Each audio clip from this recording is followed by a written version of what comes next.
Ճիշտն ասած, առաջին տպավորությունս շատ վատ է, այ ծնողները, կանայք, անհայտ կորածների, զոհված ազատամարտիկների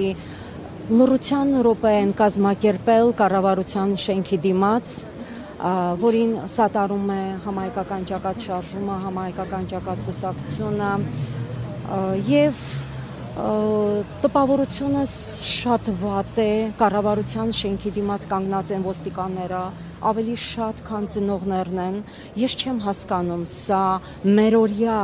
ոստիկանների կառավարության իշխանության կողմից հարգանքի տուրքն է, գլուխ խոնարհելն է, ուղված անհայտ կորածների, զոհված ազատամարտիկների ծնողներին, կանանց, սա մերօրյա չափանիշն է էթիկայի նորմերի, սա է մեր մակարդակը, սա է մեր հայության ունեցածը, մեր արժեքները, ուր ենք մենք, ուր ենք կորել, ուր են մեր արժեքները, ուր են մեր էթիկայի նորմերը, սա ինչ է, սա վախենում են ինչ է, ծնողները կանայք պիտի գրոհեն կառավարության շենքի վրա, ում են պահպանում, ում է ուղված սա, ես ուղղակի շշմել եմ տեսնելով այս տեսարանը, ճիշտ ասած նման դիմավորումից արդեն ակնկալիքից սպասել չի կարելի, ոնց կարող ենք ակնկալիք ունենալ մի իշխանությունից, որն իրեն պահել չգիտի, նախ եւ առաջ պետք է կառավարական մակարդակով դիմաց հարևան պետության կամ աշխարհի միջազգային կազմակերպություններին, թե գերիների վերադարձի, թե անհայտ կորածների հարցը պարզելու ուղղությամբ առանց կառավարության միջնորդության, իշխանության մարմինների չենք կարող ոչ մի հաջողություն գրանցել։ Պետությունը ինքը պիտի կանգնի թիկունք թե զոհվածների ընտանիքներին, թե անհայտ կորածներին, չէ որ նրանք մեր հայրենիքն են պաշտպանել, մեր սահմանն են պաշտպանել։ Նկատենք, որ ձեր նշած ոստիկանական ուժերից նաև կարմիր բերետավորներն են այստեղ։ Երևի նկատի ունեք ձեր բողոք ավելի շատ ուղղված է, որ կարմիր բեհատուկ ճոկատայիններն են այստեղ գտնվում։ Իհարկե, ոստիկանական ուժերը կարգը պետք է պահպանեն, բայց եկեք ուղիղ խոսենք կարմիր բերետավոր հատուկ ճոկատայինների։ Իհարկե, դա բնական է։ Կարմիր բերետավորների մասին է խոսքը, ոչ թե հասարակ ոստիկանների, ովքեր կարելի ասած պահակի դեր են կատարում կառավարական շենքի մոտ։ Տեսեք, ներողություն, դուք ասեցիք, որ համայնքական ճակատ կուսակցությունը աջակցում է, այդ կուսակցության ղեկավարը Արշակ Կարապետյանն է, ով եղել է պաշտպանության նախարար, օրինակ ինքը կոնկրետ ինչ-որ քայլեր ձեռնարկում է, որ հիմա գտնվում է Մոսկվայում, իր կապերով որոշակի տեղեկություններ ճշտում է, այդ թվում եւ անհետ կորածների, գերեվազվածների հետ կապված։ Նախ համայնքական ճակատ կուսակցության ղեկավարը Արշակ Կարապետյանը չէ։ Համայնքական ճակատ